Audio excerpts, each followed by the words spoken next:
What's going on, guys? Eric here with driverlineup.com, world's okayest steering wheel holder. I'm going to talk in this video about the gross of my second truck, but I'm very tired. I just drove 500 and something miles all night through West Virginia. Did some mountains, dodging deer, that kind of thing. Captain Dave's in the shower right now. He's about to take over. So bear with me as I work through this video. I wanted to get this up for you guys today in time. Before I get to that though, I have to share with you guys that we had a lot of requests over the last few months for hats. Have this hat. I don't know why it's brand new. It's got crap all over it. But anyway, driver lineup, have the hats. Those are up on the website.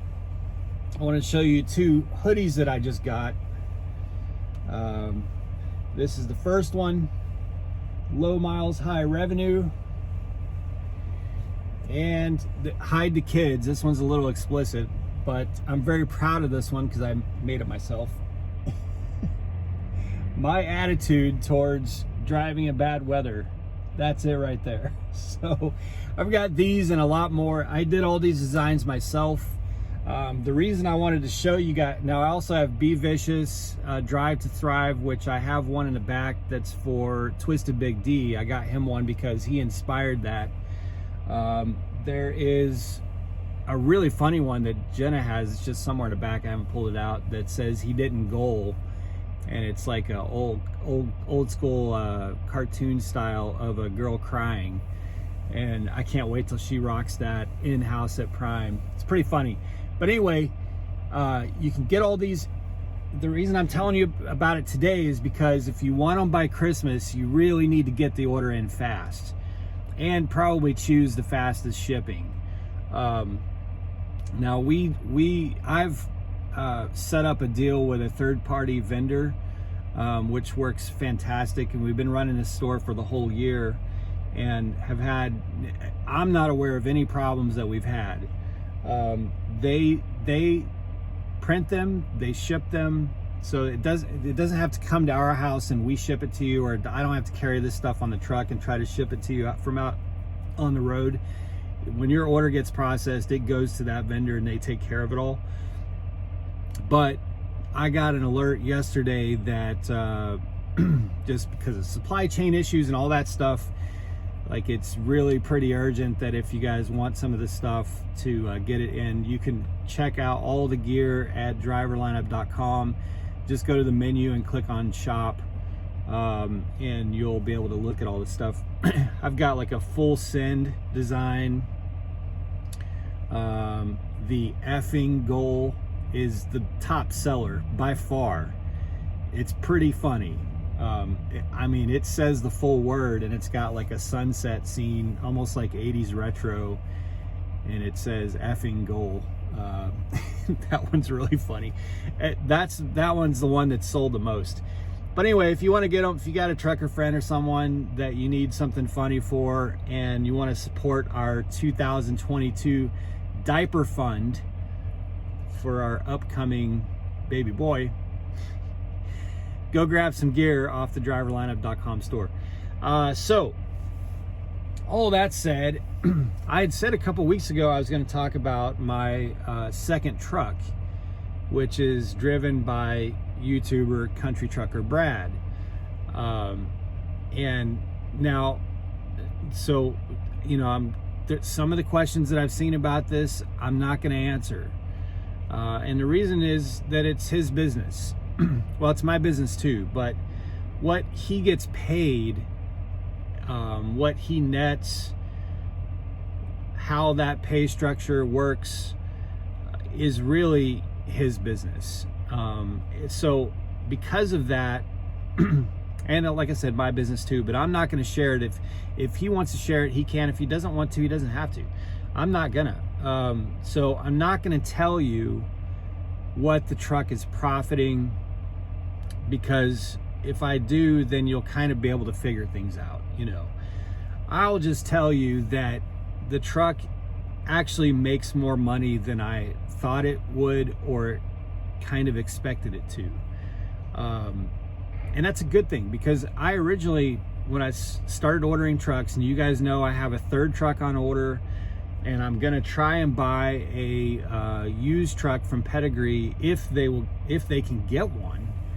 I'm keeping my eyes on it. I've talked to Pedigree. I'm doing some things with my credit that I need to do. I have great credit, but I need to diversify it a bit to get the best terms possible. So I'm working on that right now. So I'm getting prepared to finance a Pedigree truck. So that'll add a fourth truck to the fleet. And that's the truck that I want to use for PSD training, because I don't want to beat up one of these new expensive trucks on the pad and PSD training. So that's kind of how my plan's coming together. But initially my objectives were kind of twofold. One was to get the trucks paid for, and two, to have as minimal time and management as possible as far as keeping, you know, my drivers happy, keeping them very lucrative for themselves, and making sure that I don't have to constantly be going to Springfield and swapping out drivers, or saying, you know, trying to recruit new drivers. I want the driver to be happy in all ways possible. And I feel like if that's the case, and if they're seeing a lot of the fruit of their labor, then you know, then it's going to minimize my need to manage that truck. So, but all that said, it's still profitable for me, and that's been very encouraging. So again, I'm not going to say how much, but I'll say that it's good. It's good. So the truck's being paid, and it's making some money. So anyway, I basically, this number I'm going to give you guys is for the last 5 weeks. He's actually been running that truck for a little longer than that, but the truck was very late, and it ran into his already planned home time. So he ran 2 really shitty loads to get home when the truck first got here. So I'm not going to include that. I just wanted to wait until I had a good 4 or 5 weeks of him running the truck solid before I gave you the gross revenue of the truck. And so now we have 5 weeks that he's run since coming off that initial home time when he had the truck. 5 solid full pay periods running for 5 solid weeks. And the grand total gross to that truck in that 5 weeks is just over $25,000. I don't have the exact number. I do have it. It's on my iPad in a spreadsheet, but it's over $25,000. Just over $25,000. So over the course of that 5 weeks, averaged out, the truck grossed about $5,000 a week, which is excellent. He and I had an objective and a goal to have it gross $4,500 or higher, which I believe is the fleet average right now for reefer. So if we were hitting $4,500 or higher, then that was a win. And he's been hitting 5,000 average gross per week for that 5 weeks. So yeah, trucks gross 25,000 and some change in the first full 5 weeks of him running the truck. And I'll tell you, he hasn't had to run a ton of miles to do that. He runs that truck, he manages it, he can say no to loads, he can run at 65 miles per hour, he can get fuel wherever he wants to. Brad and I very rarely talk.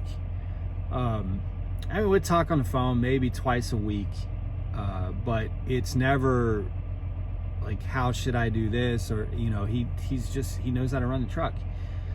Very competent at it. It's a very hands-off situation, you know. And I think he's making great money. He's actually making a little bit better money than I made when I was solo. So I think it's good for him, and he's not having to run 3,000 miles a week, you know. Some weeks he has low miles. Some weeks it's like 2,000 miles. some 2,300 miles. You know, he's not having to go out there and just run himself ragged as a company driver. So I think it's working out really well. So I just want to kind of give you guys, I see a lot of questions on, you know, what really can I do as a solo driver, gross revenue? Well, that's a pretty good current look at a 5-week period. Some weeks he runs harder, some weeks the loads work against him, and it wasn't running that hard that week through no fault of his own. But the average for that truck solo for the last 5 weeks of just running it good, not having any big issues. He had an air leak that put him down for 2 or 3 days, 2 days I think in Pittston. But the average gross to that truck was $5,000 per week. And I think that's a number that that's an average that he can pretty consistently maintain.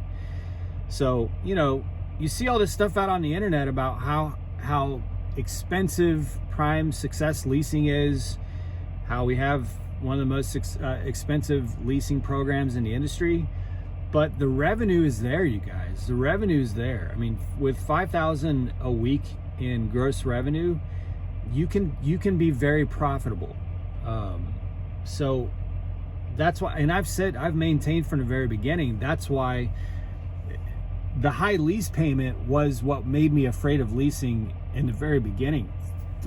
Damn near 3 years ago when I first started, I was terrified of it. You know, $4,000 to $5,000 a month in just truck payments. That's the most expensive thing I've ever paid for in my life. You know, there's nothing else that would cost me that. But I took the leap, and the revenue has always been there to make the payments so worth it, because they've just never been a problem, you know. And now I'm paying close to $10,000 a month in truck payments for the 2 trucks. Soon I'll be paying close to $15,000 a month, plus my much lower, if I can get a truck through Pedigree, that much lower financed payment. It'll be substantially lower. But you know, the revenue's there to make all of this very profitable. Ignore all the comments you guys see I mean, even yesterday someone was like, this is ridiculous, you can make so much more money driving for Walmart, you know, at X cents per mile with better equipment and blah blah blah. It's like, what are you talking about? I drive a 2022 brand new Peterbilt with all kinds of upgrades and stuff. There is no better equipment. And the number that individual said in comments, I make more than that per mile. So, you know, don't listen to if someone's coming and bashing Prime and bashing the leasing program, there's some other motivation behind it. I'm just being straight with you guys. My second truck with a company driver behind the wheel grossed $5,000 a week for the last 5 weeks. There was nothing special about it. There was no like high vals. He's not training. He's running a solo truck and not running a ton of miles. And he's grossing $5,000 a week. That's not bullshit. That's not making up numbers. That is fact. And that's consistent, and that's average. So, you know, I'm not, like, I don't even argue with these people anymore. I'm just telling you that the revenue is here at Prime Inc. to make running a solo truck profitable. As long as you just keep at it. You can't be lazy. You can't be taking, you know, 34s or stopping for 15 hours at a time, changing your PTA all the time. You know, you got to work. You got to keep busy. You got to be available for dispatch. But if you can really just put your head forward and go make it happen, it can be very profitable for you. I'm telling you, he's making good money. I made good money for me when I was solo. I make great money now, still running a team truck. You know, it's good. So anyway, for those of you asking about my second fleet truck, if you're wondering, if you can get a good driver who doesn't have to be managed, isn't going to be a problem for your truck, isn't going to be hitting shit all the time, is going to take care of your equipment, and you make it you create a very fair, you know, pay situation for them, they'll make themselves plenty of good money. They'll get your truck paid for and make you a few bucks in the process too. But also know that there's a lot of risk in it too. It's very expensive. You're paying for your own insurance now. You're paying like $3,000 a year for permits. So it's very high risk, you know, but it can work. So anyway, I'll have more on that in the coming months. I definitely want to talk more about my journey to build a fleet of trucks at Prime Inc. I haven't talked about it a whole lot, and that's just because I'm trying to work my way through it, feel my way through it, and get an understanding myself. I'm not like an authoritative figure on it because I'm brand new to running my own fleet. But as I learn things and as I start to see numbers and as things start to come together, I'll be sure to report that to you guys and share that information with you guys. So anyway, I gotta get in bed. He's got about 450 miles to do to get to our 90 today. And then we're gonna hopefully turn right around and load up and get out of Florida. So I gotta make sure that, man, that sun just really kind of said hello and good morning. So I'm gonna get to bed. By the way, you guys, Captain Dave, now you know that his beard is magnificent, but he told me this morning that mine's starting to come along. It's starting to get to where it's ready for me to pull it down. I hate looking at myself in the camera because you guys know that I'm looking at myself and I feel like that's dumb. I only like to look at the lens right here. But anyway, just so I can see what I'm pointing at. So back to beard. We're gonna hit that heavy in January. I just don't want to be hitting it right now because Christmas is coming up, but good cause. When you see it, some of these YouTubers that suddenly have beards, there's a story behind it, and I'm going to start sharing that with you in January. A lot of us are growing beards through March. I think I'm going to keep growing mine well beyond March. I think I'm going full ham with it. There is a beard supply company that's sending me a big kit of all kinds of stuff that I'm going to try out and let you guys know the truth. I told them, I was like, hey, I'll definitely use all your products, but I'm gonna tell everyone what I really think about it. So be warned. And apparently they're still gonna send me a ton of stuff. So and it's perfect timing because it's just now getting to the point where it's really unwieldy. You know, it's like, especially over here on the sides, it's really starting to. This is the phase that I hate. I've grown a beard before, a little bit bigger than this, but I couldn't tolerate it because when it gets to this point, it starts getting really hard to control. There's no way to skip steps and get to the full thing. You have to go through this phase of just stuff poking, especially after you get out of bed. It's just, you know, it's just crazy. Anyway, that's all for today. You guys be safe out there, make good decisions, and as always, drive to thrive. Catch up with you soon.